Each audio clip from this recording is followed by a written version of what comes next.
Niatubang sa media ang 61 anyos nga commander o giilang kalihim og finance officer sa Guerrilla Front 21B sa Northeastern Mindanao Regional Committee kaganinang buntag. Si Julieto Canoy kung naila sa tawag nga ka-boom, ka-tatay ug ka-Adam na sikop sa mga sundalo ato sa nahitabong engkwentro tala sa sundalog NPA, Abril 1 sa Sitio Hebron, Barangay New Tubigon, Sibagat, Agusan del Sur. April 1, nga dunay engkwentro sa tropa sa gobyerno o ang dito sa Pikas. Karon atong gipresenta siya para makita nato nga siya buhi unya wa siya nato pasakiti o wa pasakiti sa military.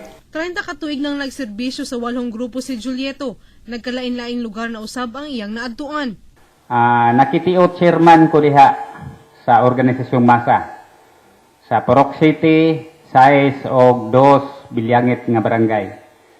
1998 kana nga tuig, September 1, nisubida nako sa kabukiran og nihawid nagyog pusel. Hantod niadtong Abril 1 ko nadakpan. Sa iyang pag-atubang sa media, dunay mga revelasyon nga iyang gipagawas.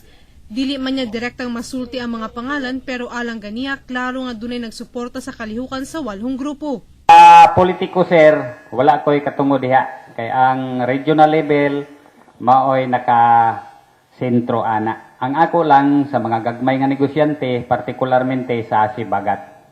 Kana siya labi na gyud sa mga lagers, komprador og kahoy, lawaan man o kon palkasa majimilina man.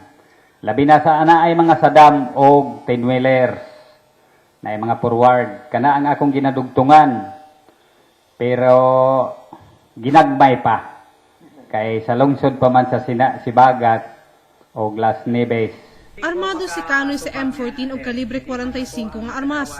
Dungan usab sa pagkasikop kaniya ang pag-aresto sa duha ka giingong Amazona sa nasangpit nga unit nga karon anaa sa kustudiya sa Provincial Social Welfare Office sa Agusan del Sur. Ato sa nahitabo engkwentro usa ang gikatahong patay sa 8 grupo nga nailang usa ka alias Rusty.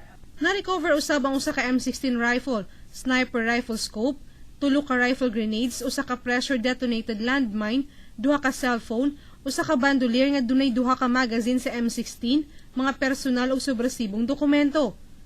Lakip nga nakuha ang 14 ka IED ug usa ka anti-tank mine, 4 ka uniforme sa PNP ang na-recover sa follow-up operation. Charmaine Awitan, Patrol sa Caraga.